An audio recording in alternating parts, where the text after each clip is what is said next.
The mountain wind carried dust across forward operating base sentinel as Corporal Ridley Thorne tightened the final bolt on the M2 Browning. Her hands moved with practiced efficiency, checking the headspace and timing on the heavy machine gun while the afternoon sun blazed overhead. The weapon belonged to the SEAL team that operated from the northern compound, and they treated her like she was invisible.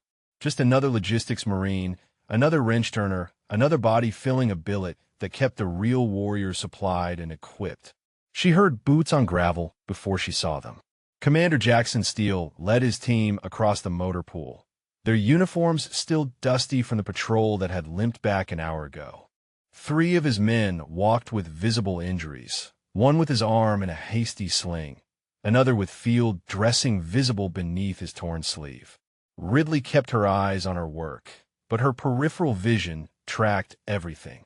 She had learned long ago that being underestimated meant people stopped watching what you noticed. Steele's voice carried across the open space, sharp with frustration. Get those wounds checked properly. I want a full debrief in 30 minutes. We're not letting these bastards pin us down again. The SEAL commander was maybe 15 feet away when his gaze swept past her. His eyes registered her presence for half a second, saw the Marine corporal insignia, the logistics MOS identifier on her uniform, and dismissed her completely. She was scenery. She was equipment. She existed in the same category as the weapon she maintained. Ridley's jaw tightened imperceptibly, but her hands never stopped moving. She had been at Sentinel for 6 weeks now, and the pattern never changed. The SEALs ran their operations, came back with varying degrees of success or failure, and never once considered that the quiet Marine corporal might see things they missed.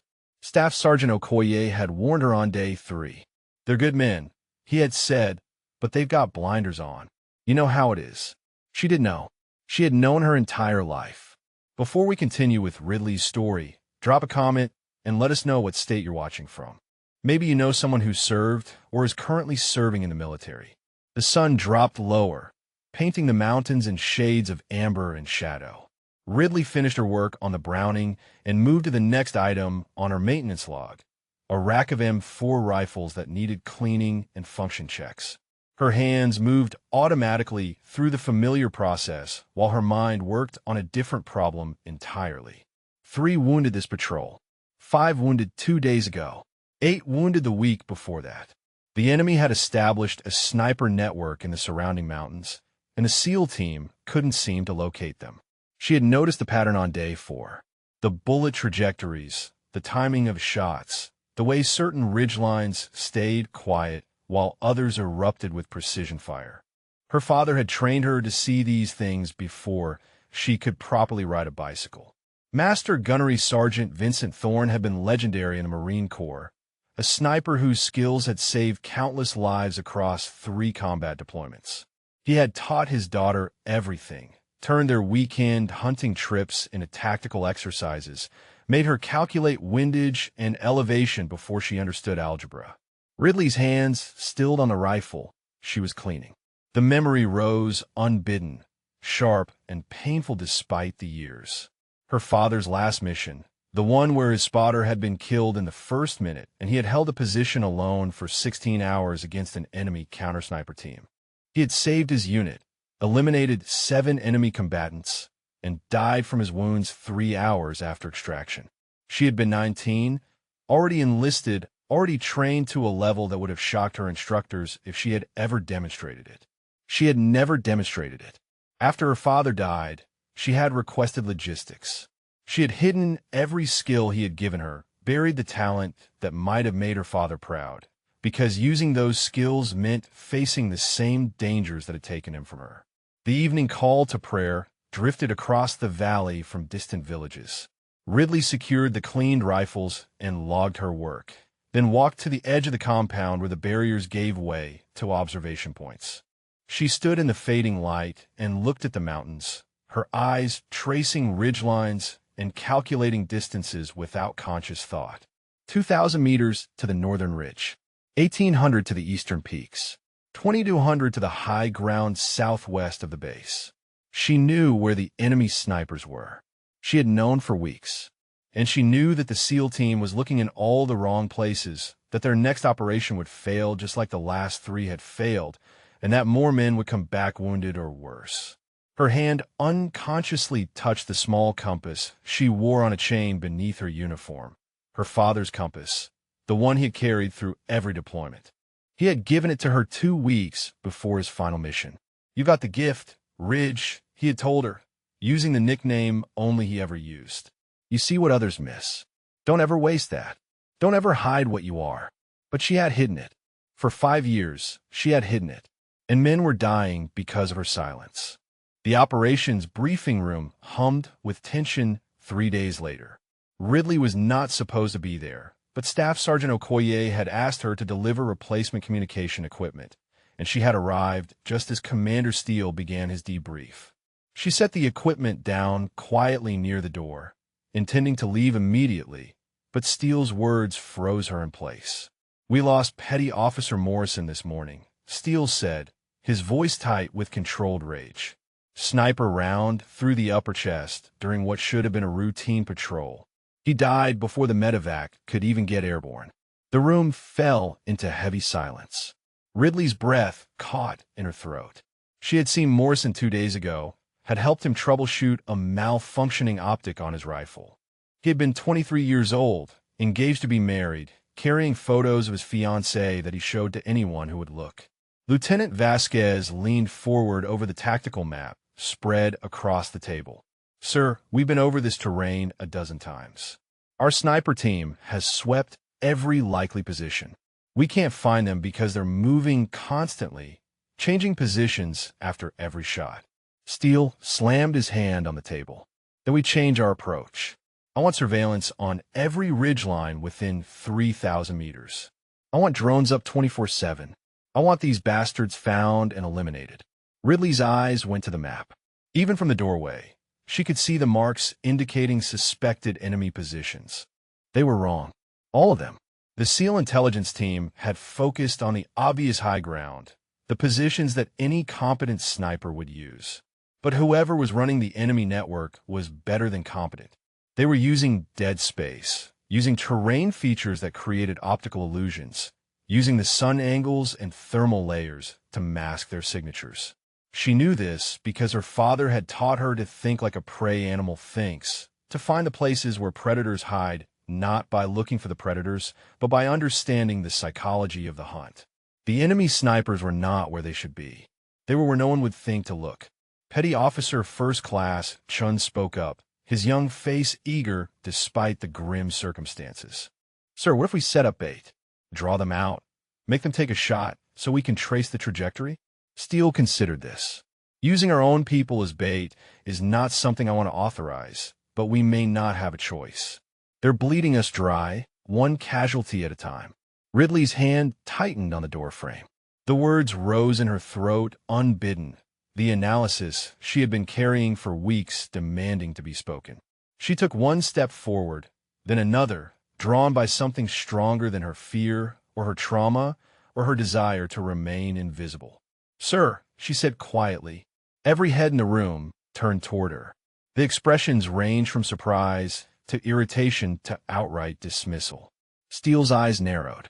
"Corporal, this is a restricted briefing," he said, his tone making it clear that her presence was both unexpected and unwelcome. "You need to leave." "Sir, I have information about the enemy sniper positions," she said, her voice steady despite her racing heart. "Your map is showing the wrong locations." The room erupted in a mixture of incredulous laughter and offended silence. Chen actually smiled, as if she had told a joke. Lieutenant Vasquez looked embarrassed for her. Steele's face darkened. "Corporal Thorne, is it?" he said, glancing at her name tape. "I appreciate your enthusiasm, but tactical analysis is not in your job description. You maintain equipment. We conduct operations. Stay in your lane." The dismissal was absolute, final, delivered with the kind of casual authority that left no room for argument. Ridley felt the heat rise in her face, felt the old anger and frustration that she had spent 5 years suppressing. She opened her mouth to push back, to explain, to make them understand that she knew what she was talking about, but Staff Sergeant Okoye appeared in the doorway behind her. "Thorne," Okoye said firmly. "Let's go. Now." She let him guide her out of the room, down the corridor, into the harsh sunlight of the compound. Her hands were shaking. Okoye waited until they were well away from the operations center before he spoke. "You can't do that, Ridge," he said, and his voice was kind but firm. "You can't walk into a SEAL briefing and tell a commander he's wrong. It doesn't matter if you're right." "But I am right," she said, her voice barely above a whisper. "Morrison died because they're looking in the wrong places. More men are going to die." Okoye sighed, and for a moment he looked older than his 42 years. "I know who your father was. I served with him in Fallujah. Did you know that? He was the best I ever saw. But you can't trade on his reputation, and you can't expect these men to take tactical advice from a corporal who's been here 6 weeks and whose MOS is supply. Then what am I supposed to do? Watch them die? You're supposed to trust the chain of command," Okoye said. "And if you really think you have information that matters, you take it to Captain Brennan. Let him decide if it's worth passing up the line." Ridley nodded slowly, but they both knew she would not go to Captain Brennan. Not yet, because going to the captain meant explaining how she knew what she knew, and that meant revealing everything she had been hiding, everything she had run from since the day her father died. That night, she sat in her quarters with a notebook and a detailed topographic map of the region. By the light of a single lamp, she marked 6 positions. Not the obvious ones, not the tactical high ground that showed up in the SEAL intelligence reports. 6 positions that used shadow and dead space and psychological blind spots to create perfect killing fields while remaining effectively invisible to standard counter-sniper protocols. She marked them carefully, precisely, using calculations her father had taught her when she was 13 years old. And then she closed the notebook and put it in her footlocker because she was not ready to be who her father had trained her to be. Not yet. The medical tent smelled of antiseptic and blood. Ridley had been pressed in his service helping the corpsmen because casualties had overwhelmed the small medical staff, and her hands were steady even when others faltered. A Marine patrol had been pinned down for 6 hours in a narrow valley, unable to move forward or retreat without taking fire from multiple positions. 3 wounded, 2 critical, and 1 who would never walk again without extensive surgery and rehabilitation. She worked mechanically, following the corpsman's instructions, applying pressure to wounds, starting 4 lines, doing whatever was needed while her mind screamed at the waste of it all. The Marine with the shattered femur was 19 years old. His name was Private Kellen Briggs, and he kept asking if he would be able to play basketball again. The corpsman lied kindly and said yes, and Ridley held the boy's hand while morphine pulled him down into unconsciousness.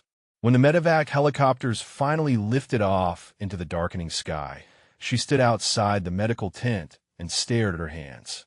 They were clean now, scrubbed thoroughly, but she could still feel the blood, still feel the life draining away beneath her fingers while she tried desperately to hold it in. Staff Sergeant Okoye found her there 20 minutes later. "You did good work in there," he said quietly. She shook her head. Good work would have been stopping this before it happened. "Ridge, you can't blame yourself for command decisions. But I can see what they can't see," she said, and her voice cracked with emotion she had been holding back for hours. "I know where those snipers are. I've known for weeks, and I've done nothing." Okoye was silent for a long moment.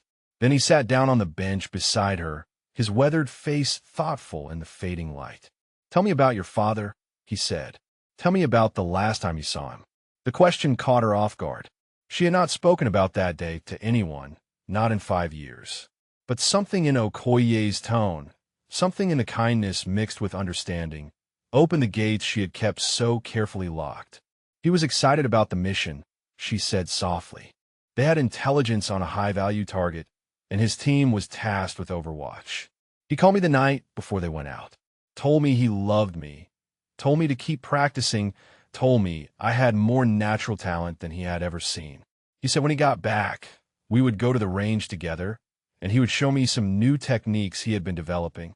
She paused, and the memory rose vivid and terrible. But something went wrong. His spotter was killed in the first engagement, and my father was alone. He held his position for 16 hours.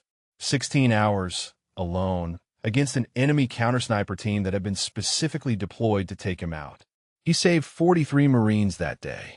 He eliminated 7 enemy combatants. And when they finally extracted him, he had 3 bullets in him. He died before they could get him to proper surgical facilities. Okoye nodded slowly. I heard about that operation. We all heard about it. Vincent Thorne became a legend that day. But you never told anyone you were his daughter. Because being his daughter meant expectations I couldn't meet, she said. It meant living up to a legacy that got him killed.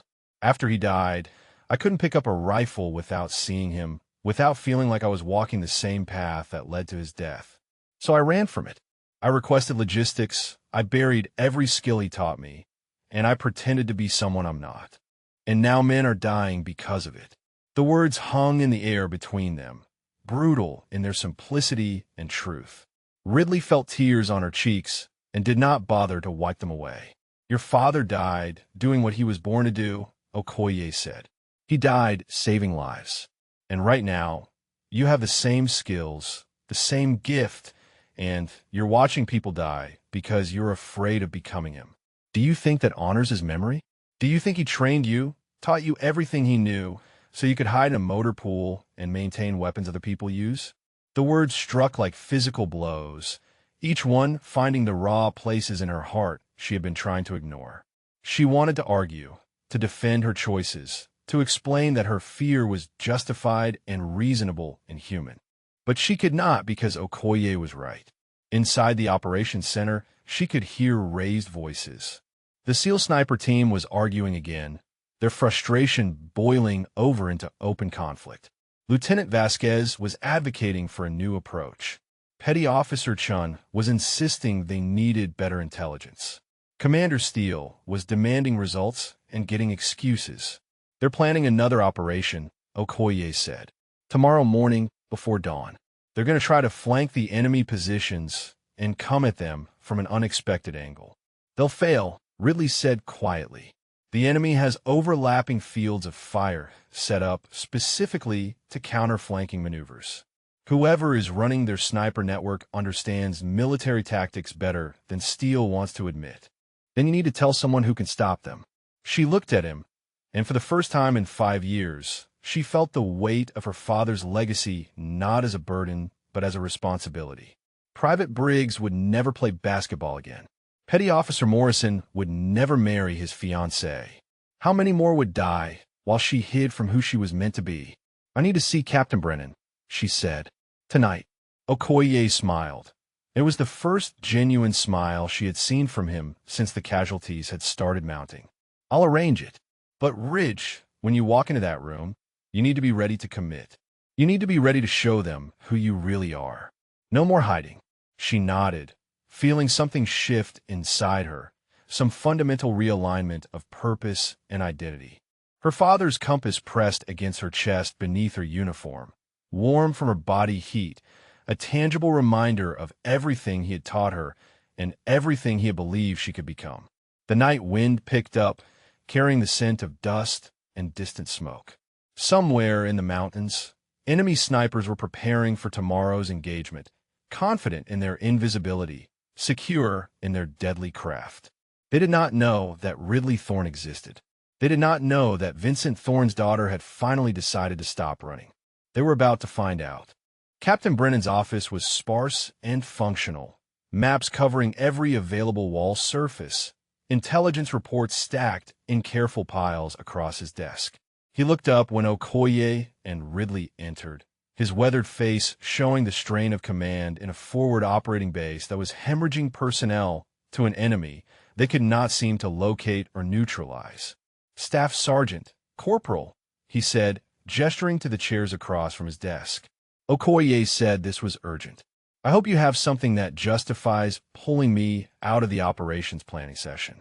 Ridley sat down, her hands folded in her lap to keep them from shaking.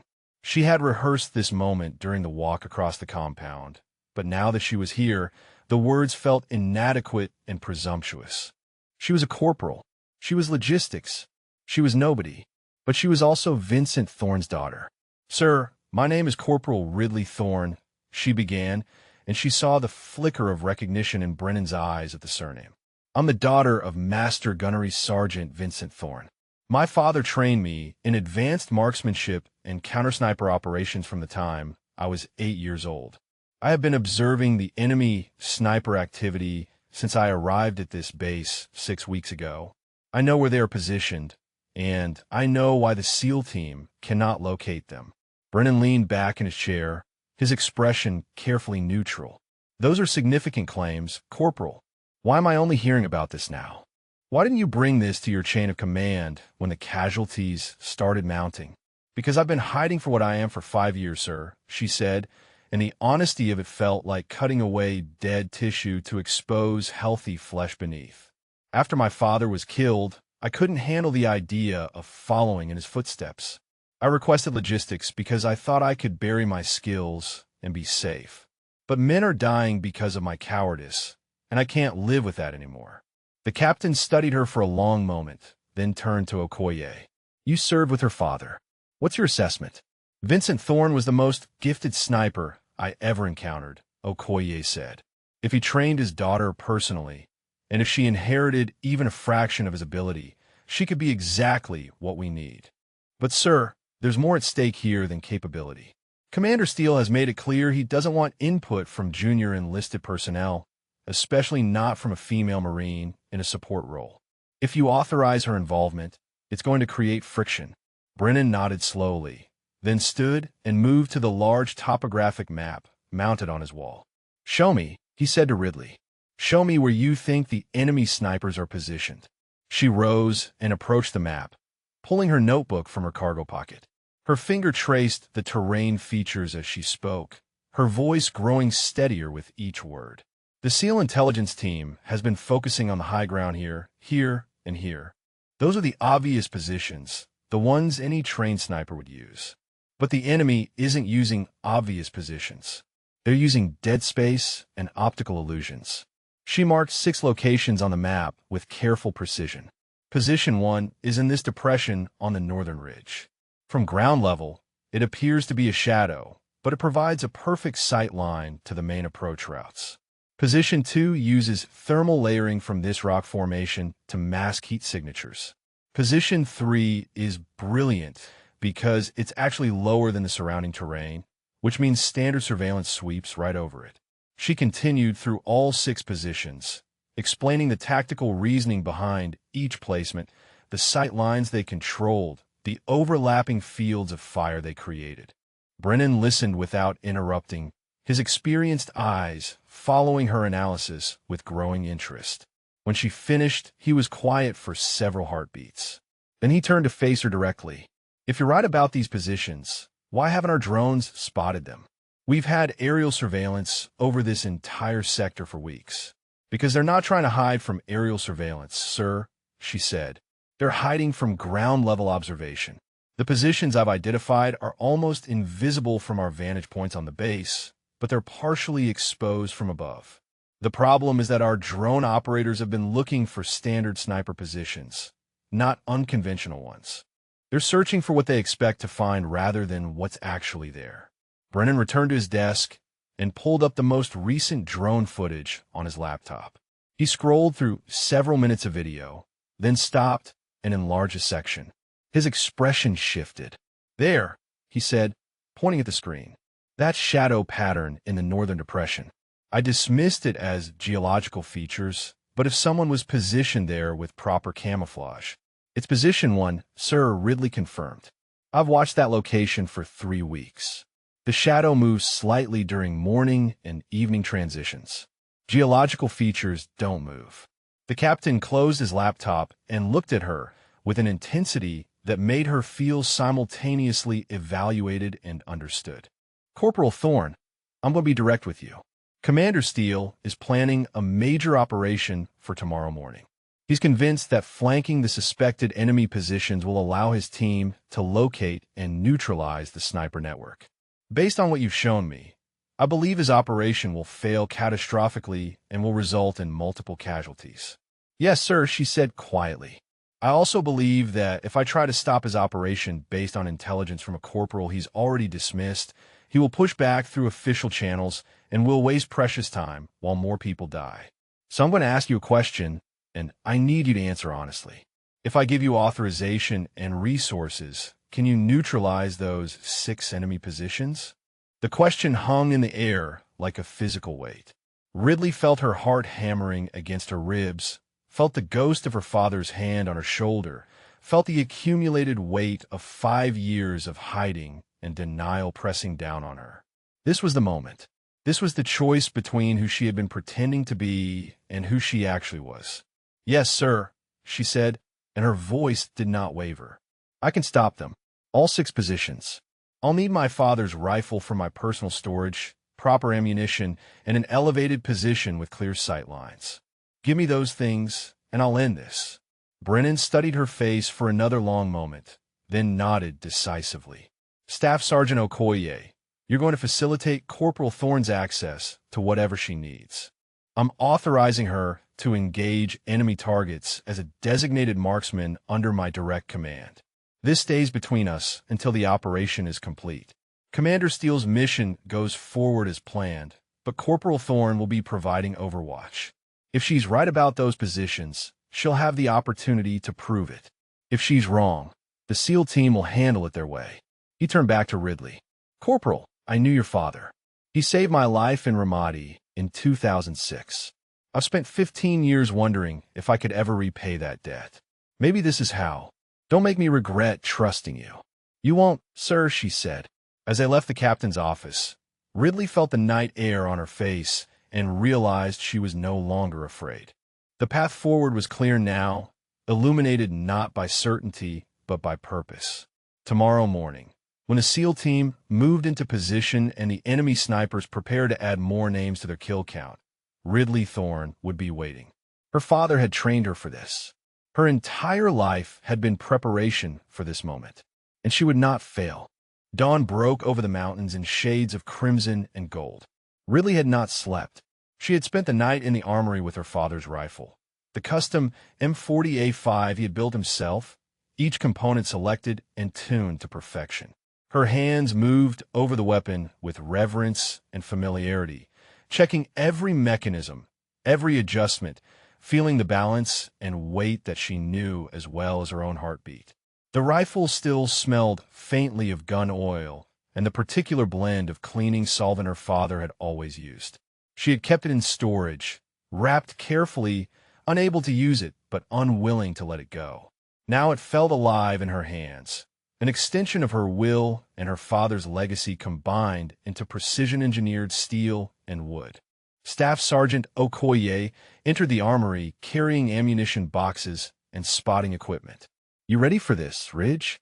She loaded the magazine with practiced efficiency, each round seated perfectly, each cartridge inspected for defects.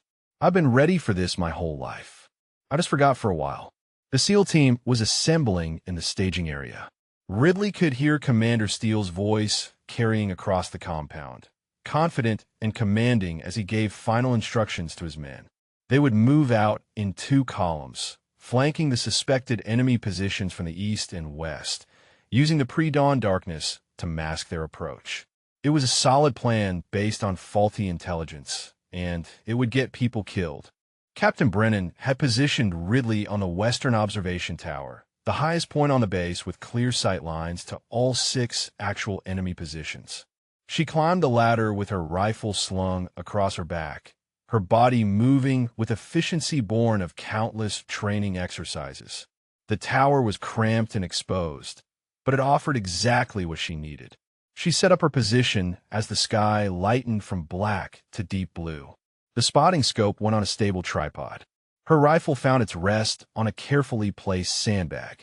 She opened her notebook to the pages where she had calculated every relevant variable: distance to each target, elevation changes, wind patterns at different times of day, temperature gradients, even the Coriolis effect for the longest shots. Her father's voice echoed in her memory. "The shot is 90% preparation, Ridge.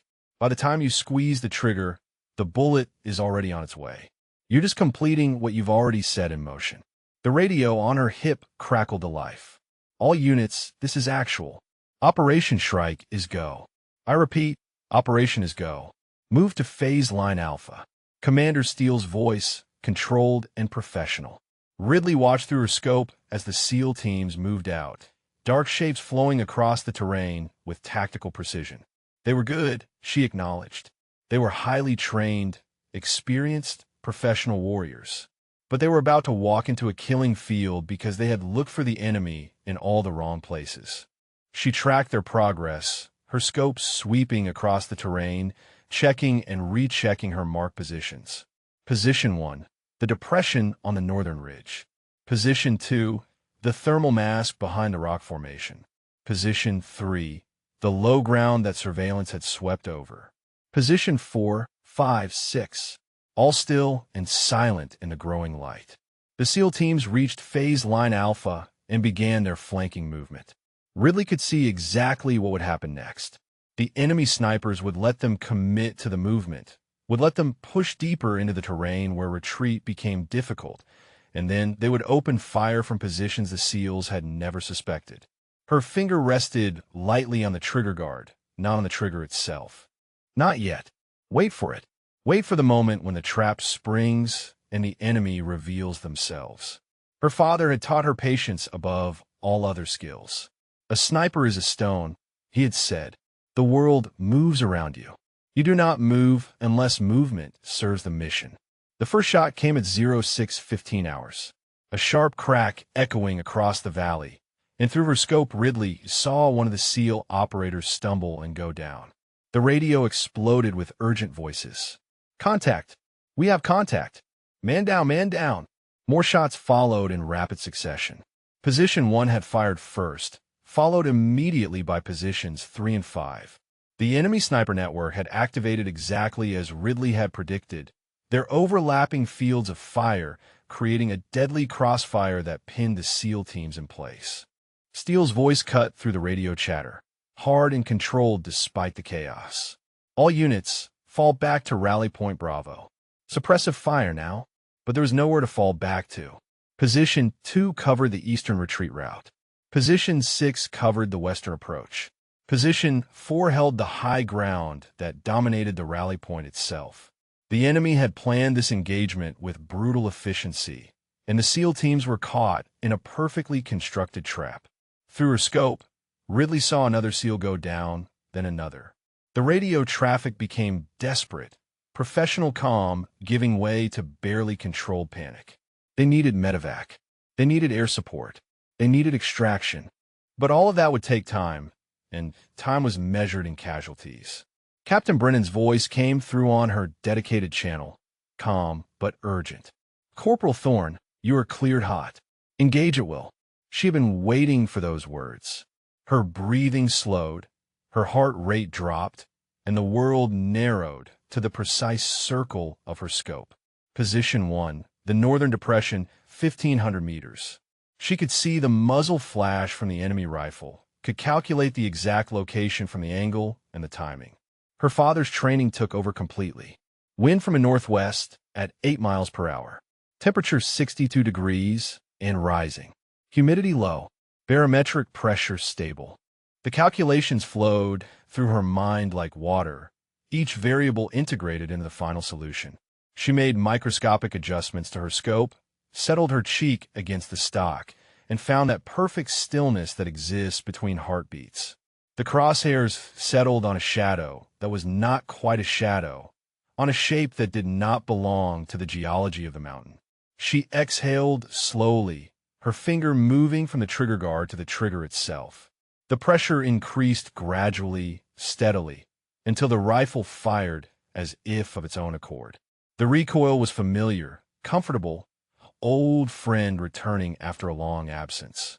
She worked the bolt smoothly, chambering another round while tracking through her scope to confirm the hit. The shadow in the northern depression did not fire again. Position 1 was neutralized, but there were still 5 more enemy snipers, and the SEAL team was bleeding out in the valley below.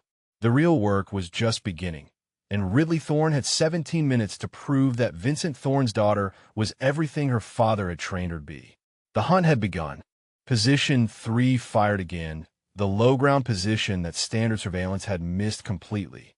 Through her scope, Ridley watched another SEAL operator take cover behind a boulder, pinned down by precision fire that kept finding angles around his protection. The enemy sniper in position 3 was exceptionally skilled, adjusting fire with each shot, working angles that should have been impossible from that elevation. Ridley shifted her aim, her body moving with mechanical precision honed by thousands of hours of practice. Position 3 was 1,800 meters, slightly downhill, with a crosswind that had increased as the sun rose higher. She could hear her father's voice in her mind, patient and instructive. Read the mirage, Ridge. The heat shimmer tells you everything about the wind between you and the target. She watched the air itself, seeing the subtle distortions that revealed wind speed and direction at various distances. The calculation flowed through her automatically, no longer conscious thought but pure integration of data and instinct. She adjusted her aim 2 clicks right, 1 click down, and found her breathing rhythm again. The shot broke clean. Through the scope, she saw the impact, saw the brief moment of disruption in the low ground where no one should have been able to hide. Position 3 went silent. 2 down. 4 to go. The radio traffic from the SEAL team was chaotic now, professional discipline straining under the pressure of an engagement that had gone catastrophically wrong.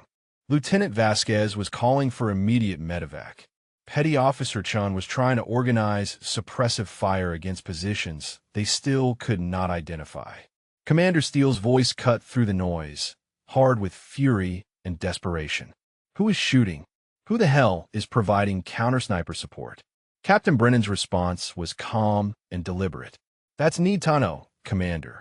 Focus on getting your people to cover. The counter-sniper has 4 more targets to neutralize. Who is it? Steele demanded. I need to coordinate with whoever is shooting, or we're going to have friendly fire incidents. There will be no friendly fire, Brennan said. The shooter knows exactly where your people are. Trust the process, Commander.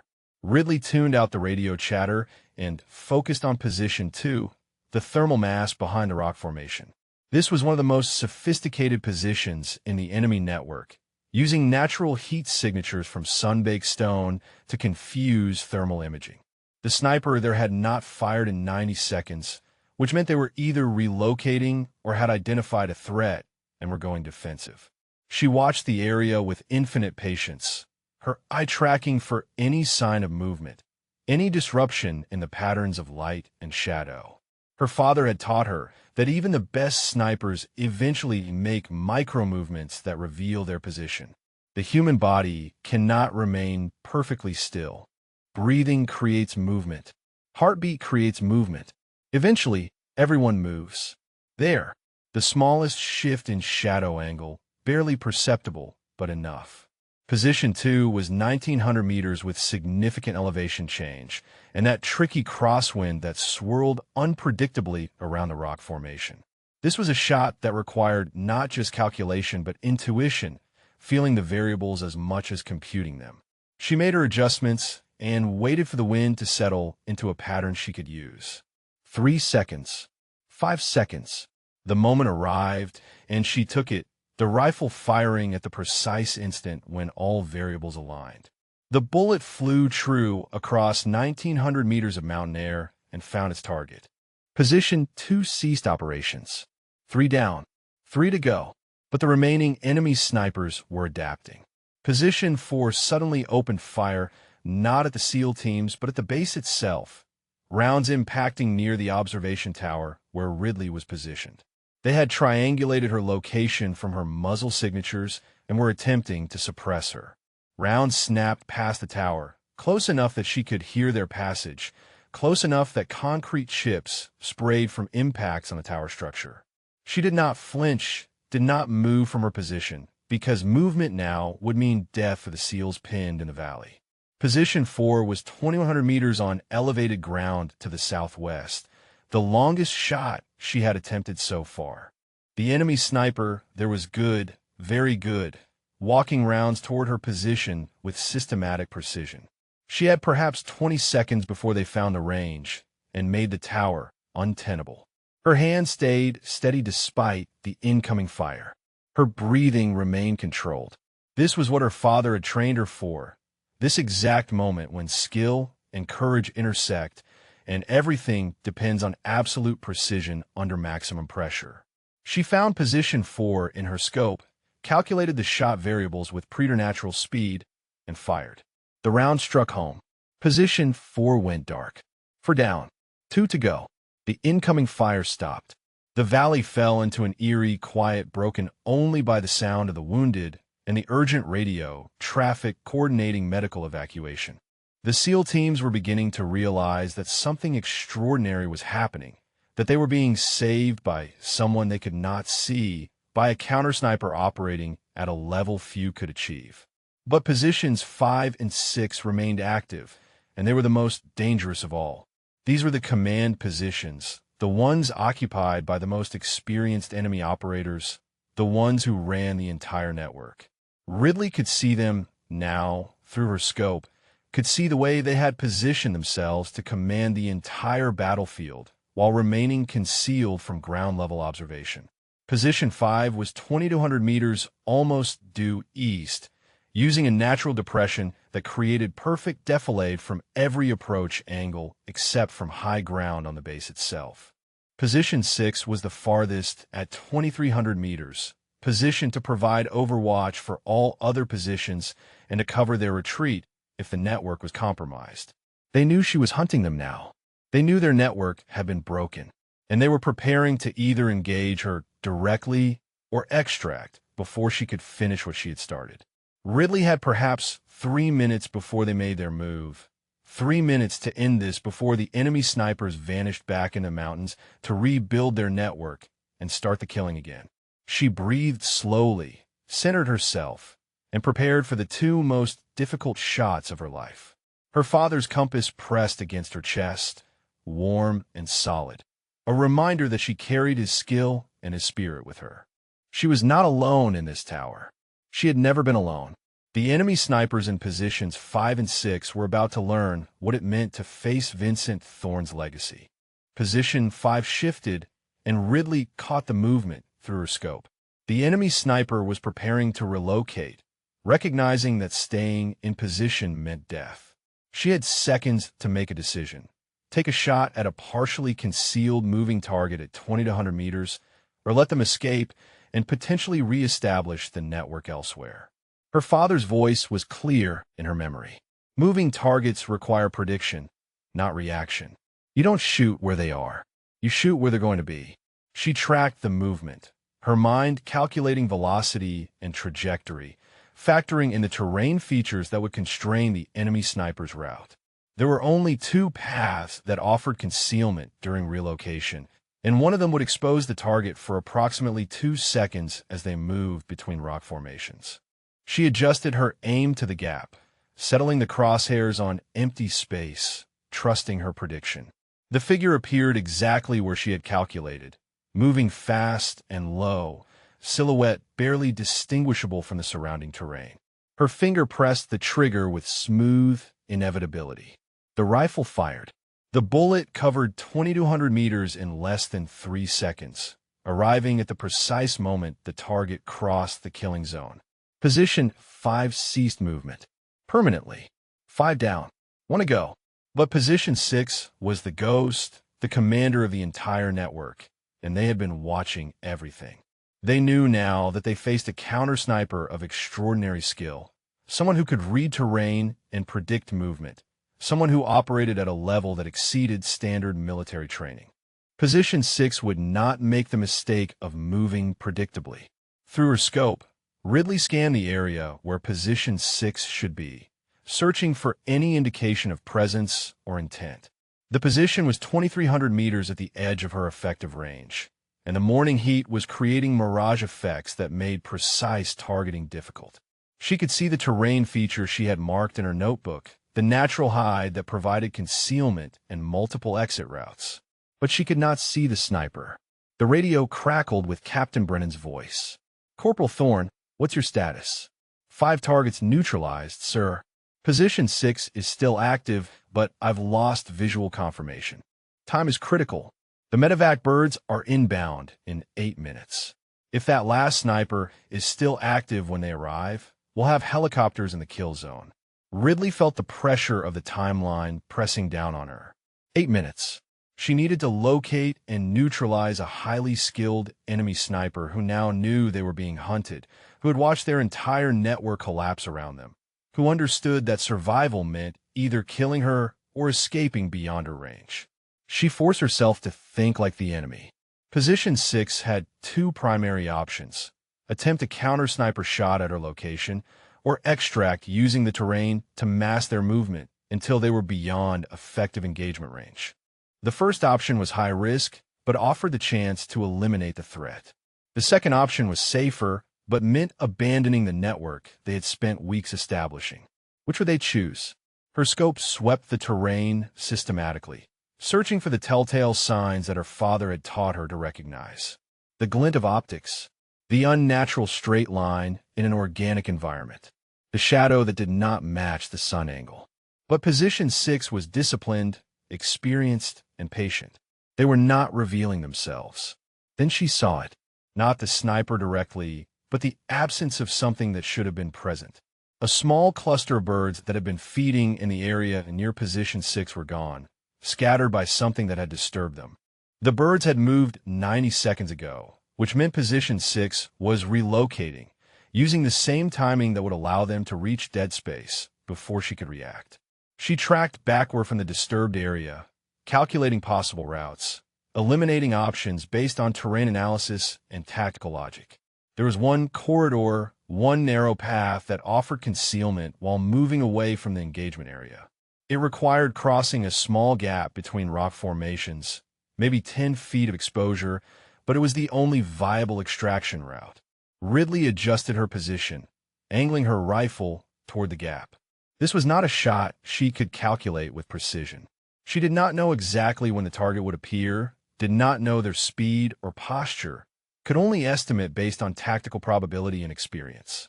This was the shot that separated good snipers from legendary ones. This required intuition married to skill, instinct born from 10,000 hours of training. She settled into position and waited, her breathing slow and steady, her mind clear of everything except the small gap in her scope view. The wind shifted slightly. The heat mirage wavered. Time stretched and compressed simultaneously. Movement. The briefest flicker of motion in the gap, so fast that conscious thought would have missed it entirely. But Ridley was not operating on conscious thought. She was existing in the space her father had taught her to find, where mind and body and weapon become a single integrated system. The rifle fired before her conscious mind registered the target. Pure reactive flow that bypassed hesitation and doubt. Through the scope, she saw the impact, saw the figure stumble and fall in the gap that was supposed to provide safety. Position 6 was down. The enemy sniper network that had killed and wounded dozens of coalition forces over the past months was eliminated. All 6 targets neutralized. The valley fell silent. Ridley worked the bolt and saved her rifle with movements that were automatic after the intensity of the engagement. Her hands were steady. Her breathing was controlled. But underneath the calm surface, something fundamental had changed. She was no longer running from her father's legacy. She was no longer hiding from who she was meant to be. The radio exploded with activity. The SEAL teams were reporting clear sectors, confirming enemy positions neutralized, coordinating medical evacuation for their wounded. Captain Brennan's voice cut through the chatter with quiet authority. All units be advised. Counter-sniper support is complete. Medevac is clear hot. Good work, everyone. Commander Steele's voice followed immediately, hard with suppressed emotion. Brennan, I want to know who that shooter was.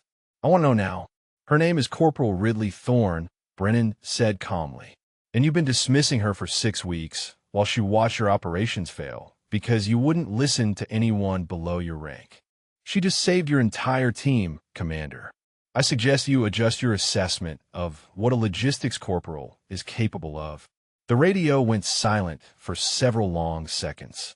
Ridley climbed down from the observation tower, her rifle slung across her back, her father's compass warm against her chest.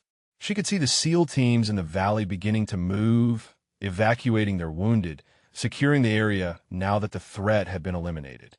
She did not feel triumphant. She felt exhausted and sad and strangely at peace. She had done what needed to be done, used the skills her father had given her to save lives, proved that his training and his faith in her had not been misplaced. Staff Sergeant Okwe met her at the base of the tower, his weathered face showing something that might have been pride or relief or both. Vincent would be proud. Ridge, he said quietly. She nodded, not trusting her voice. In the distance, she could hear the medevac helicopters approaching, their rotor wash stirring the dust of the compound. The wounded would be saved. The mission that had gone so catastrophically wrong had been salvaged. And Ridley Thorne had finally stepped out of her father's shadow to cast her own. The SEAL team returned to base 2 hours later, their wounded already evacuated to proper medical facilities.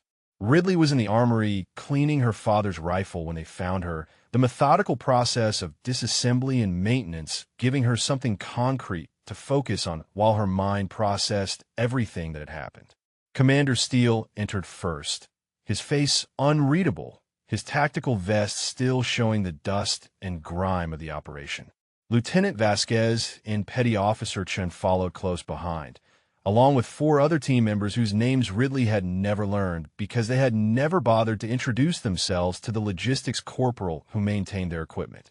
She looked up from her work, meeting Steele's gaze directly for the first time since arriving at Forward Operating Base Sentinel. She was no longer invisible to him. She was no longer dismissible. Everything had changed in 18 minutes of precise, devastating marksmanship. Steele stood in silence for several seconds, studying her with an intensity that might have been intimidating if she had not just eliminated 6 enemy snipers at ranges most shooters only dreamed about achieving. Finally, he spoke, his voice controlled, but carrying an undertone of barely suppressed emotion. Corporal Thorne, Captain Brennan informed me that you were the counter-sniper who neutralized the enemy network this morning. Yes, sir, she said simply. He moved closer, his eyes tracking to the rifle she was cleaning, recognizing the custom work, the specialized components, the evidence of professional-grade modifications that went far beyond standard military issue. That's not a standard weapon. No, sir. It belonged to my father, Master Gunnery Sergeant Vincent Thorne. He built it himself. Recognition flared in Steele's eyes. Vincent Thorne. I've heard the stories. Ramadi, Fallujah, that operation in Helmand, where he held a position alone for 16 hours. He was a legend. He was my father, Ridley said quietly. And he trained me from the time I was 8 years old. Everything he knew, every technique, every tactical principle he passed on to me. When I tried to tell you the enemy positions were wrong, I wasn't guessing. I was using skills he spent years teaching me. Steele's jaw tightened. His hands flexed at his sides. When he spoke again, his voice was rough with something that might have been shame or anger or both. You tried to warn me. That day in the briefing room, you tried to tell me the intelligence was wrong, and I dismissed you. I told you to stay in your lane. Yes, sir, you did. And Petty Officer Morrison died because I wouldn't listen. Private Briggs will never walk properly again because I was too arrogant to consider that a corporal might know something I didn't. 3 of my men were wounded this morning because I planned an operation based on faulty intelligence that you could have corrected weeks ago. The words hung in the air, a confession of failure that clearly cost him something to articulate. Lieutenant Vasquez shifted uncomfortably. Chun stared at the floor. The other SEAL operators watched their commander with expressions that ranged from surprise to respect. Sir, Ridley said carefully, I should have pushed harder. I should have gone over your head immediately instead of letting my own fear and trauma keep me silent. Men died because I was hiding from who I am. That's on me as much as it's on anyone. Steele shook his head. No, you're a corporal. You tried to warn me through proper channels, and I shut you down. That's a failure of leadership, Corporal. That's my failure, and I need you to understand that I'm aware of it. He reached into his vest and pulled out a small object, holding it out to her. It was a challenge coin, the SEAL team insignia on one side, and on the other side a hand-engraved inscription, for those who stand in the gap. You saved my team today, Steele said. You did what I was supposed to do, what my snipers were supposed to do, what our entire operational plan failed to accomplish. 6 targets, 2,300 meters maximum range, executed under fire in less than 20 minutes. That's not just skill, Corporal. That's exceptional ability combined with extraordinary courage. You earned this, and you earned our respect. Ridley took the coin, feeling the weight of it in her palm, understanding that this was as close to an apology as someone like Steele could offer. She nodded slowly. "Thank you, sir." Lieutenant Vasquez stepped forward, his expression serious but warm. "Corporal, I reviewed the drone footage of your engagement. Those shots at positions 5 and 6 were incredible. The moving target, the predictive placement, the intuition required to track that final sniper based on bird behavior. I've been doing this for 12 years, and I've never seen counter-sniper work at that level. My father taught me to see the whole battlefield, not just the obvious parts," Ridley said. "He always said that the environment tells you everything if you learn how to listen." Petty Officer Chen cleared his throat, looking uncomfortable but determined. "Corporal, I owe you an apology.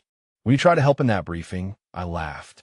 I thought it was funny that a logistics Marine thought she could contribute to tactical planning. That was ignorant and disrespectful, and I'm sorry." The other SEAL operators murmured similar sentiments, their body language shifting from the casual dismissal she had experienced for weeks to something that looked like genuine acknowledgement. She was no longer invisible. She was no longer equipment. She was a fellow warrior who had proven herself under the most demanding circumstances.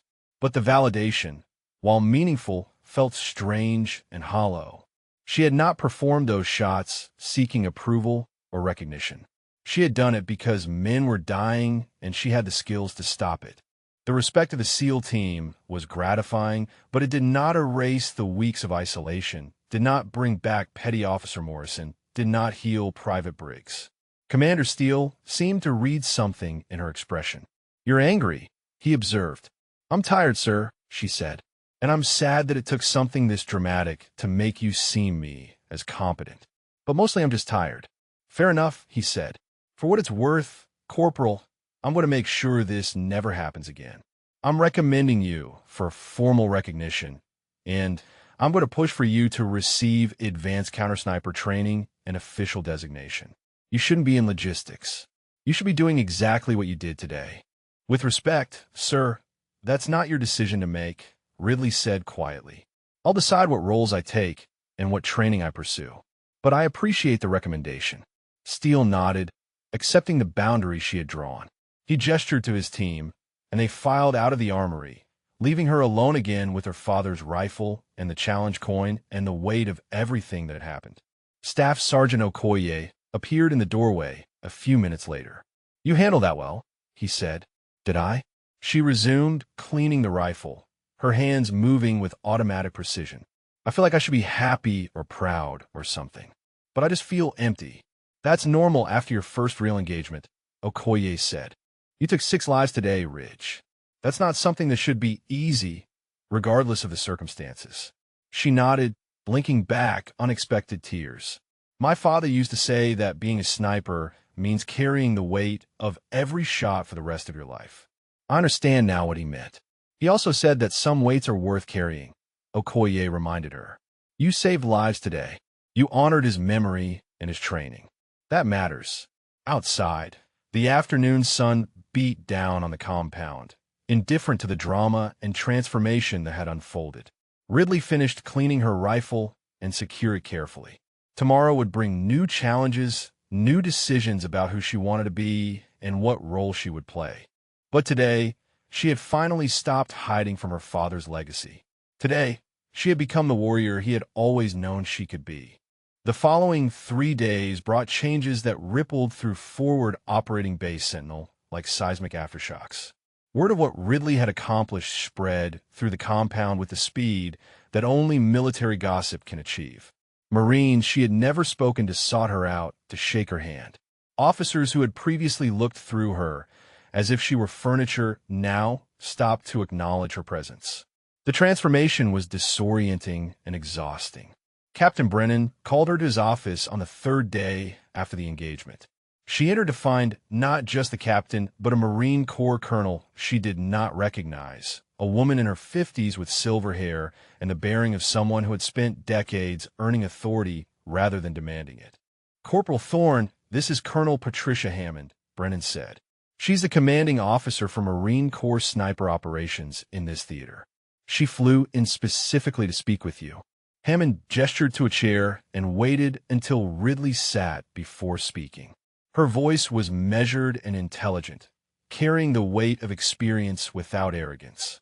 "Corporal, I've reviewed the complete after-action report from your engagement, including drone footage, ballistic analysis, and testimony from multiple witnesses. What you accomplished was extraordinary by any measure. 6 targets neutralized at extended range in 17 minutes and 43 seconds. Including 2 shots that experts I've consulted describe as nearly impossible." "Thank you, ma'am," Ridley said carefully. "I've also reviewed your service record," Hammond continued. "For years of exemplary service in logistics. No disciplinary issues. Consistently high marks on all evaluations.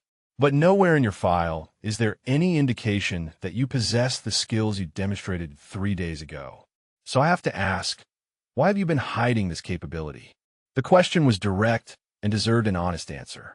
Ridley took a breath and met the colonel's eyes. "My father was Master Gunnery Sergeant Vincent Thorne. He trained me from childhood in advanced marksmanship and counter-sniper tactics. When he was killed in action 5 years ago, I couldn't handle the idea of following the same path. I requested logistics because I thought I could escape from what he taught me. I was wrong." Hammond nodded slowly. "Vincent Thorne. I met him once at a training conference in Quantico. He was presenting on unconventional sniper positions and psychological warfare tactics. Brilliant, the kind of instructor who could see potential in people before they saw it in themselves. He saw potential in me that I spent 5 years denying," Ridley said quietly. "And now?" Hammond asked.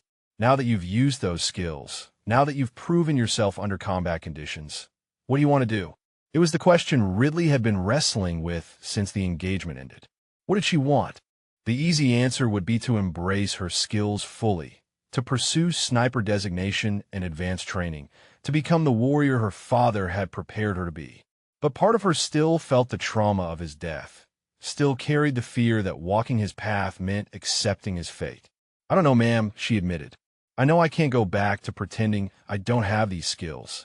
But I'm not sure I'm ready to make this my identity either." Hammond leaned back in her chair, her expression thoughtful. "Corporal, I'm not here to pressure you into any particular path, but I do want to make you aware of your options. The Marine Corps has a critical need for counter-sniper specialists, particularly those with your level of ability. We're prepared to offer you immediate entry into advanced sniper training, with a pathway to instructor qualification and operational deployment in specialized roles." She paused, then continued. "However, I'm also aware that forcing someone into a role they're not ready for is counterproductive. So here's what I'm proposing. You take a temporary assignment as a combat marksmanship instructor at Camp Leatherneck.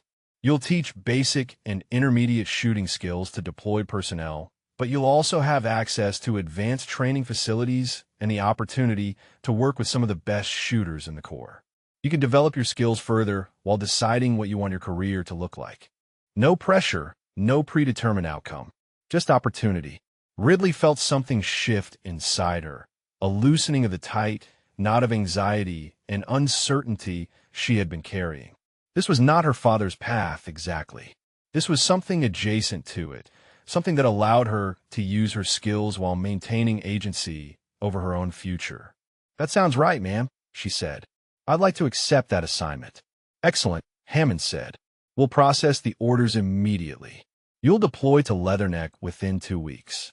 In the meantime, I understand Commander Steele has requested your assistance with an upcoming operation. Something about clearing a suspected insurgent compound?" Ridley glanced at Captain Brennan, who nodded confirmation.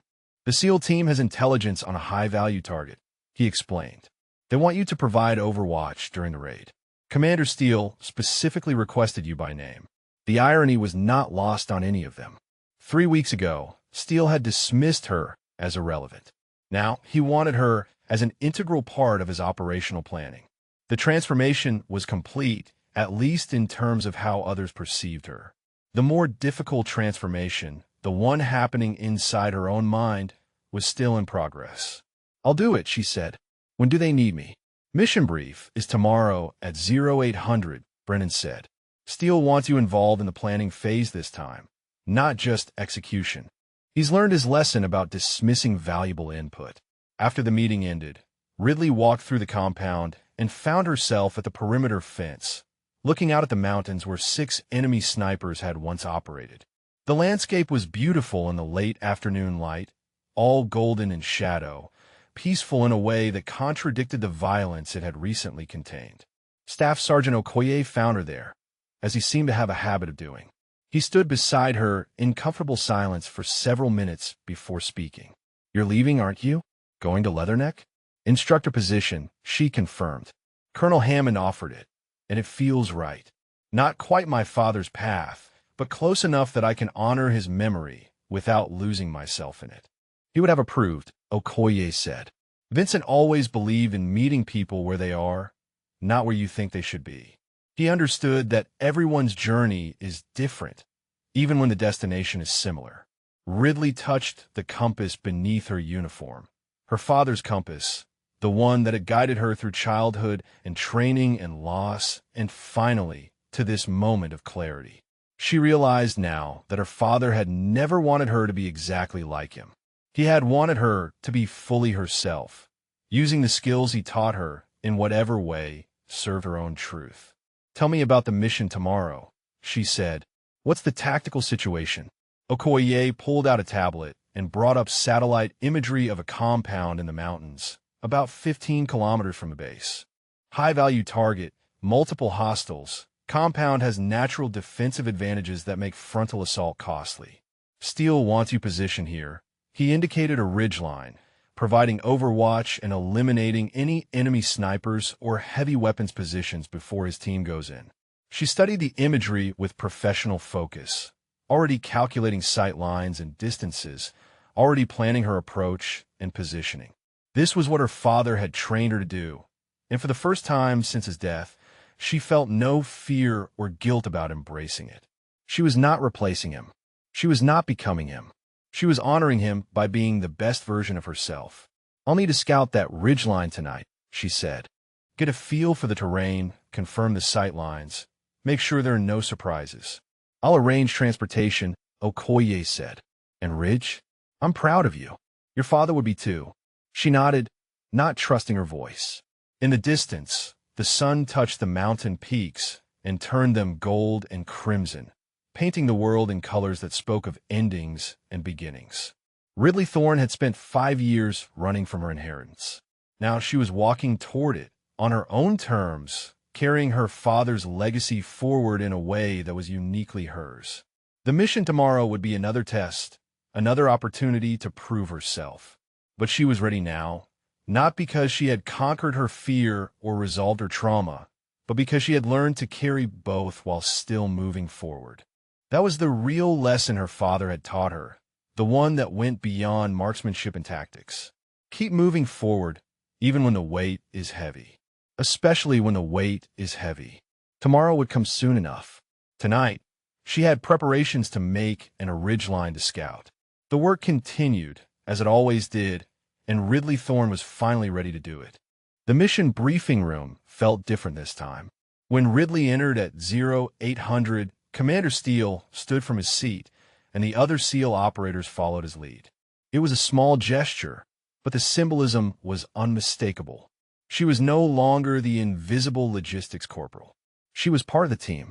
"Corporal Thorne," Steele said, gesturing to a seat at the tactical planning table, not in the back corner, but directly beside Lieutenant Vasquez. "Thank you for joining us. Your input on this operation is critical." She sat down and studied the detailed maps and imagery spread across the table. The compound was situated in a narrow valley with steep sides, a natural fortress that would funnel any ground assault into predetermined kill zones. 3 structures formed a triangle around a central courtyard, with observation posts on the rooftops and defensive positions covering all approaches. The target is a mid-level insurgent commander named Rashid Khalili, Steele explained. Intelligence indicates he's coordinating attacks across this entire sector. Eliminating him would significantly disrupt enemy operations. However, the compound has approximately 15 to 20 hostile combatants, including at least 3 trained snipers and multiple heavy machine gun positions. Lieutenant Vasquez traced the planned approach on the map. Our original plan was to breach from the western side under cover of darkness, clear the structures sequentially, and extract with the target or confirm elimination. But after reviewing the terrain, I have concerns about the sniper positions. They have commanding views of our entire approach route. That's where Corporal Thorne comes in, Steele said, looking at her directly. We need you to neutralize the enemy snipers and heavy weapons positions before we initiate the breach. Can you do that from this ridgeline? He indicated a position approximately 1,800 meters from the compound, elevated ground with clear sight lines to the rooftop positions. Ridley had scouted it the previous night, had already calculated every relevant variable, had already planned her engagement sequence. Yes, sir, she said, but there's a problem with the western approach. The enemy has a secondary machine gun position here.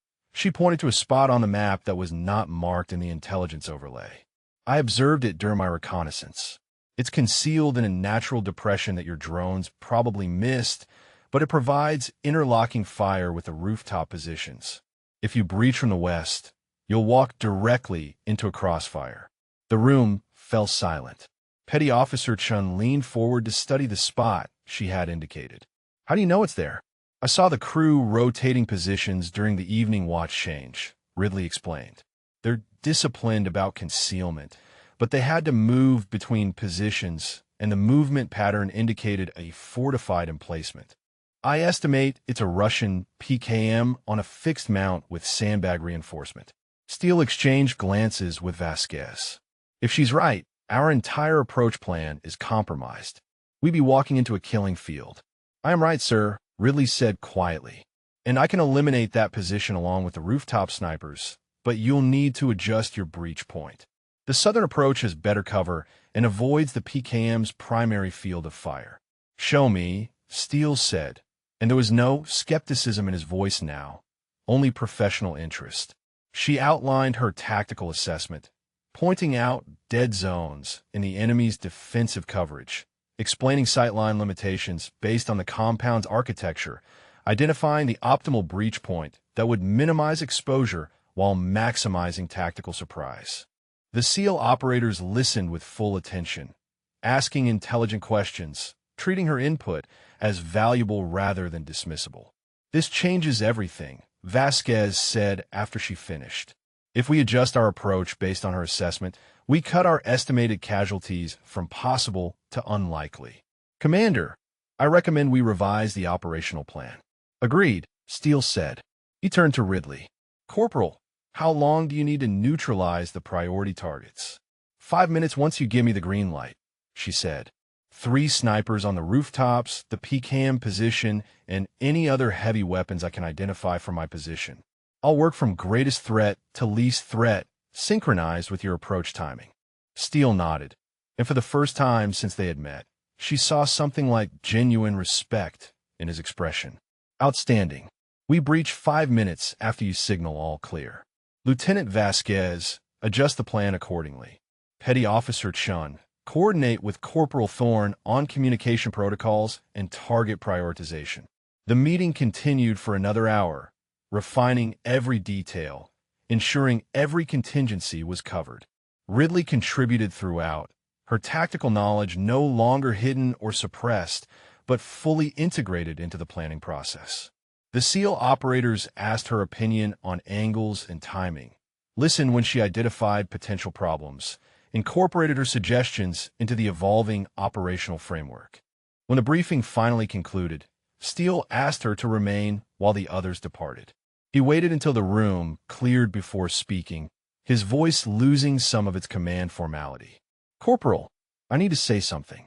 When I dismissed you in that first briefing, it wasn't just about rank or MOS. Part of it was gender bias. Part of it was arrogance. I assumed that because you didn't fit my preconception of what a sniper looks like, You couldn't possibly have valuable input. That was wrong, and it cost lives. He met her eyes directly. I can't undo that. I can't bring back Petty Officer Morrison or heal Private Briggs. But I can promise you that I'll never make that mistake again, with you or with anyone else. You've changed how I think about talent and capability, and I'm grateful for that lesson, even though the cost was too high. Ridley considered his words carefully before responding. Sir, I appreciate the acknowledgement, but I need you to understand something. I'm not an exception. I'm not some unique case that proves women can be snipers. There are probably dozens of people on this base with skills and knowledge that could save lives if anyone bothered to ask them instead of dismissing them based on assumptions. The real lesson isn't about me. It's about opening your eyes to capability wherever it exists. Point taken, Steele said quietly. And you're right. That's the harder lesson, the one that requires changing institutional culture rather than just recognizing one person's talent. He extended his hand, and she shook it. The gesture felt significant, a formal acknowledgement of equality and mutual respect. When she left the briefing room, she felt lighter somehow, as if laying out that truth had released something she had been carrying. The operation was scheduled for 0300 hours, which gave her the rest of the day to prepare. She spent the afternoon at the range, firing practice rounds at extended distances, calibrating her optics, ensuring every system on her father's rifle functioned perfectly. The weapon felt like an extension of her body now, familiar and reliable, no longer a painful reminder of loss, but a tool for protecting life. Staff Sergeant Okoye found her as the sun dropped toward the horizon. You ready for tomorrow? As ready as I can be, she said. The targets are challenging, but not impossible. The timeline is tight, but manageable. If everything goes according to plan, the SEAL team should be able to complete their mission without casualties. And if things don't go according to plan, then I adapt, she said. That's what my father taught me. Plans are guidelines, not gospel. The battlefield always has the final say. He smiled at that. Vincent used to say something similar. He'd tell the new snipers that their carefully calculated shots would teach them humility, because the universe doesn't care about your math. She laughed, the sound surprising her with its genuineness. That sounds exactly like him. He loved the precision and science of marksmanship, but he never forgot that we're ultimately dealing with chaos and uncertainty. They stood together watching the mountains as darkness gathered, the same mountains where tomorrow she would position herself to protect warriors who had finally learned to value her contribution. The irony of the journey was not lost on her. She had hidden her skills to avoid her father's fate, only to discover that hiding was its own kind of death. Now, by embracing what he had taught her, by using her abilities to serve others, she honored his memory more fully than any amount of avoidance ever could. Tomorrow would bring danger and challenge and the weight of lives depending on her skill. But tonight, she felt at peace with who she was and what she had chosen to become. Ridley Thorne was no longer running from her legacy. She was carrying it forward, on her own terms, with her own purpose. The mission would begin in 11 hours. She had preparations to complete and rest to find. But first, she stood in the gathering darkness and felt her father's presence, not as a ghost or burden, but as a foundation upon which she was building something uniquely her own. The night was moonless and cold when Ridley reached her position on the ridgeline at 0200 hours. She had moved through the darkness with practiced silence, her father's rifle carefully wrapped to prevent any sound or reflection, her movements calculated to avoid disturbing the natural rhythm of the environment. By the time she settled into her hide, she had become part of the landscape, invisible and patient. Through her night vision scope, she observed the compound below. 1,800 meters of mountain air separated her from her targets, but the distance felt intimate in the magnified view of her optics. She could see the sentries rotating on the rooftops, could track the patterns of their movement, could identify which ones carried sniper rifles and which ones were simple guards. The radio whispered in her ear, Lieutenant Vasquez's voice barely audible. Overwatch, this is actual. We are in position at Rally Point Alpha. Confirmed targets identified. She keyed her radio with a double click, then spoke quietly. Actual, Overwatch has 3 sniper positions confirmed on the rooftops. North structure, south structure, and east structure. Additionally, I have visual confirmation on the concealed PCAM position at grid coordinates I provided during briefing. For priority targets total. Copy that, Overwatch. You are clear to engage on my mark. Execute your sequence and signal when clear. Ridley settled deeper into her position, her breathing slowing to the rhythm her father had taught her. The first target would be the PCAM position, the hidden machine gun that the intelligence reports had missed, but that would shred the SEAL team if left operational.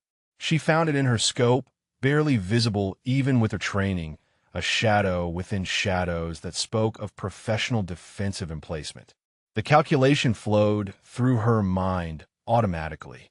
1,810 meters, slight downhill angle, wind from the northwest at 6 miles per hour, temperature 48 degrees and dropping. She made microscopic adjustments to her scope, her body completely still except for the minimal movements required to prepare the shot. Actual, this is Overwatch. Beginning engagement sequence now.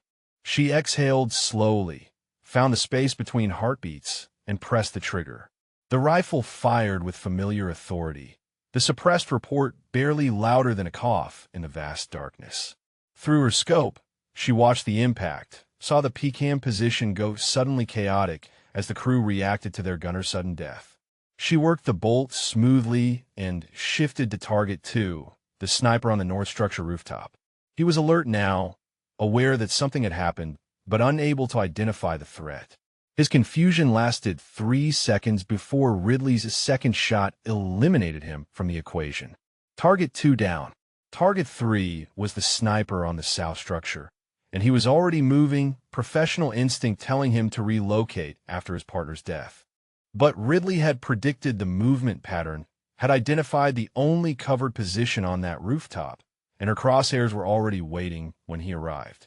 Target 3 down. The compound was fully alert now, fighters pouring from the structures, voices raised in alarm, weapons being brought to bear against threats they could not locate. Target 4, the final sniper on the east structure, was the most dangerous because he had gone prone behind a defensive barrier and was scanning with his own scope, searching for the counter-sniper he knew must exist. Ridley watched him through her optics, saw the professional way he moved, the discipline in his search pattern. He was good, experienced, exactly the kind of enemy sniper who made operations like this costly and dangerous. She waited with absolute stillness, knowing that movement would draw his eye, knowing that patience would create the opening she needed. There, he shifted position slightly, adjusting his angle to scan a different sector. The movement exposed 3 inches of his head above the barrier, barely a target, requiring perfect precision at 1,800 meters. Ridley took the shot. Target 4 down. She keyed her radio. Actual, this is Overwatch. All 4 priority targets neutralized. You're clear to breach. The SEAL team moved with devastating efficiency. Ridley watched through her scope as they flowed toward the compound. Their approach angles exactly as planned, their movement coordinated and professional. The breach charges detonated simultaneously on 2 doors, and the team poured into the structures with overwhelming force. The firefight was brief and intense. Ridley provided Overwatch, her scope tracking for any threats that might emerge from unexpected positions. She eliminated 2 fighters who attempted to establish a defensive position in the courtyard, took out a third who appeared on a rooftop with an RPG. Every shot was measured, precise, removing threats before they could endanger the team below. Lieutenant Vasquez's voice came through the radio, tense with combat but controlled. Overwatch, we have heavy resistance in the east structure. Can you provide suppression on the second-floor windows? She shifted her aim and began placing shots through the windows Vasquez had indicated, not necessarily hitting targets, but making those positions untenable, forcing the defenders to take cover rather than engage the SEALs. The suppression fire gave the team the seconds they needed to maneuver and assault. The entire operation lasted 11 minutes from breach to all clear. When Vasquez finally called secure, Ridley felt the tension drain from her body. She had fired 14 rounds, eliminated 8 confirmed threats, and the SEAL team had suffered 0 casualties. The mission that 3 weeks ago would have cost multiple wounded and possibly dead had been executed flawlessly. Overwatch, this is actual. Target is secured. No friendly casualties. Outstanding work up there. She allowed herself a small smile in the darkness. Copy that, actual. Glad everyone's going home. The extraction went smoothly, the SEAL team moving back through the routes they had rehearsed, the high-value target secured and ready for intelligence exploitation. Ridley maintained her position until they were clear of the danger area, then carefully packed her equipment and began the movement back to base. Dawn was breaking when she reached the compound perimeter. The SEAL team was already there, gathered around their vehicles, the adrenaline of combat giving way to the exhaustion that always followed. When they saw her approaching, they stopped what they were doing. Commander Steele stepped forward, and the entire team formed up behind him. For a moment, Ridley thought they were going to salute, which would have been inappropriate given the circumstances and her rank. Instead, Steele extended his hand, and when she took it, the entire team began to applaud. It was not loud or theatrical, just genuine acknowledgement from warriors who understood exactly what she had accomplished. Corporal Thorne, Steele said quietly, "That was some of the finest shooting I've witnessed in 20 years of operations. You saved lives tonight, and you helped us complete a mission that would have been far costlier without you. Thank you." "Just doing my job, sir," she said, but she felt the warmth of the recognition, felt the acceptance from men who had once dismissed her without a second thought. Petty Officer Chun stepped forward with a grin. 14 rounds, 8 confirmed kills, 0 friendly casualties. "Corporal, you're making us snipers look bad. Then maybe you snipers should practice more," she replied with a slight smile, and the team laughed with genuine warmth. Lieutenant Vasquez approached with a tablet showing the drone footage from the operation. "Corporal, look at this shot. The one through the second-floor window during our assault on the east structure. The bullet passed between 2 steel support beams with maybe 6 inches of clearance on each side, traveled through an interior wall, and hit the defender who was about to throw a grenade at my team. That's not just skill. That's art." She looked at the footage and felt a strange mixture of pride and humility. Her father would have appreciated that shot, would have recognized the combination of calculation and instinct required to make it under combat pressure. She touched the compass beneath her uniform, feeling its familiar weight. "My father taught me that every shot tells a story," she said quietly. Tonight, the story was about protecting warriors so they could complete their mission and go home to their families. "I'm honored I could be part of that." The team stood together in the morning light, exhausted and victorious, transformed by the shared experience of combat and the recognition that talent exists in unexpected places. Ridley Thorne was no longer the invisible logistics corporal. She was a warrior who had proven herself in the most demanding circumstances, who had earned respect not through rank or position, but through demonstrated excellence. As the sun rose over forward operating base Sentinel, painting the mountains in gold and amber, she felt something she had not felt in 5 years. She felt complete, not because she had become her father, but because she had finally accepted that his legacy lived through her in ways that were both similar and uniquely her own. She had stopped running from who she was meant to be, and in embracing it, she had found peace.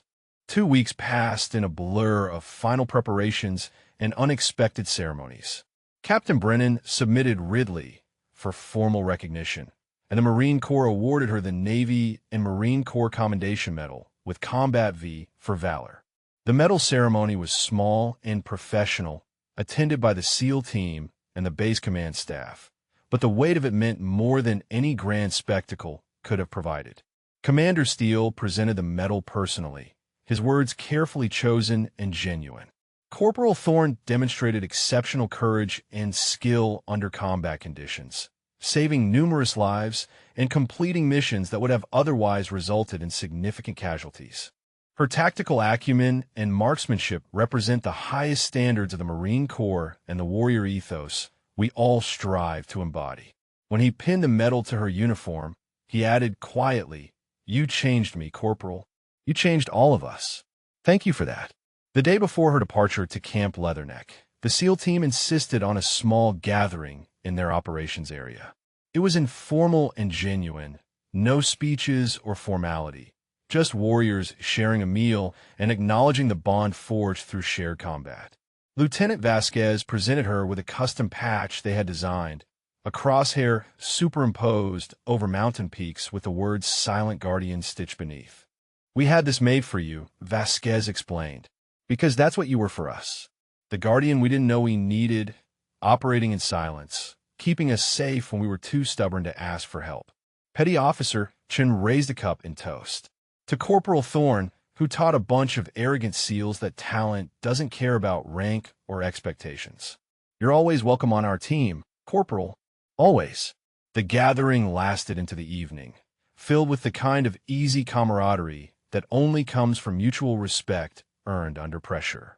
They shared stories, compared notes on shooting techniques, debated tactical approaches with the friendly intensity of professionals who genuinely enjoyed their craft. Ridley found herself laughing more than she had in years, feeling accepted not as an exception or novelty, but as a fellow warrior. As the evening wound down, Commander Steele pulled her aside for a private conversation. He looked uncomfortable, which was unusual for someone normally so confident and controlled. "Corporal, I know you're headed to an instructor position at Leatherneck, but I want you to know that if you ever decide to pursue special operations, I will personally sponsor your application. You have the skills and the mindset.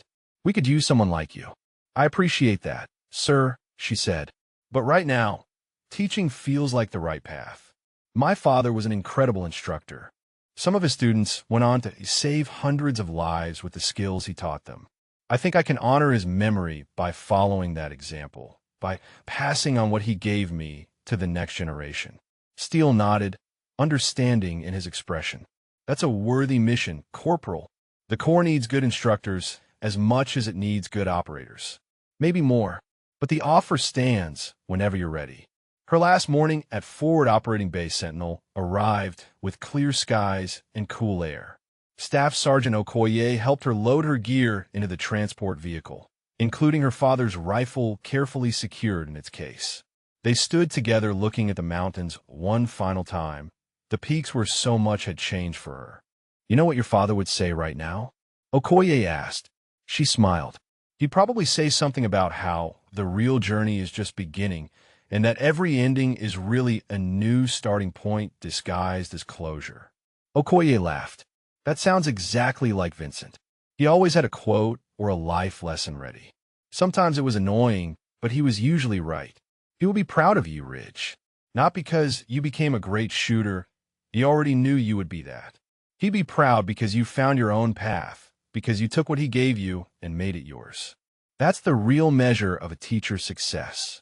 She felt tears threatening, but refused to let them fall.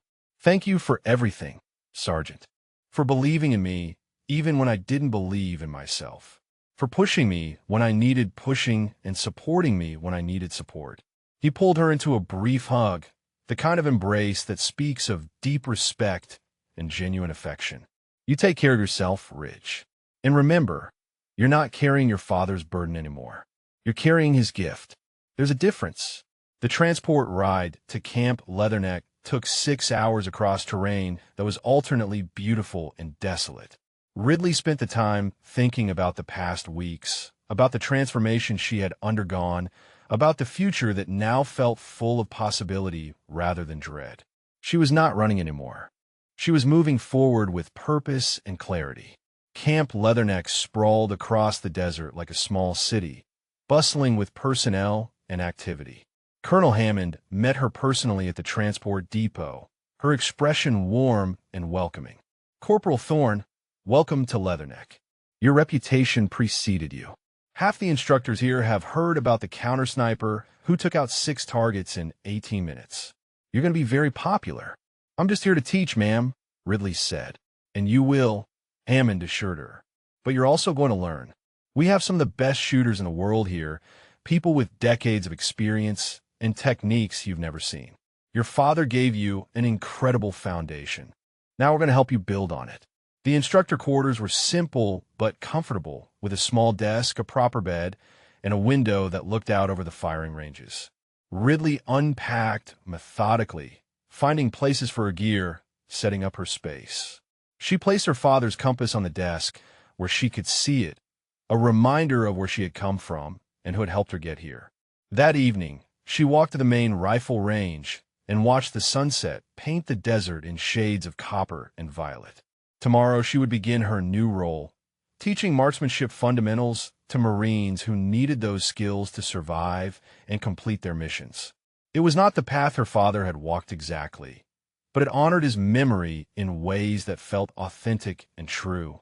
She thought about Private Briggs, who would never walk properly again, about Petty Officer Morrison, who would never marry his fiancée, about all the lives that had been lost or damaged because she had hidden her skills for so long. The guilt would never fully disappear, but she had learned to carry it alongside her purpose. The weight was part of who she was now, part of what drove her to be excellent. If this story moved you, drop a comment and let us know your favorite moment, or tell us about someone you know who showed unexpected strength when it mattered most. Maybe you've witnessed courage in your own life that changed everything.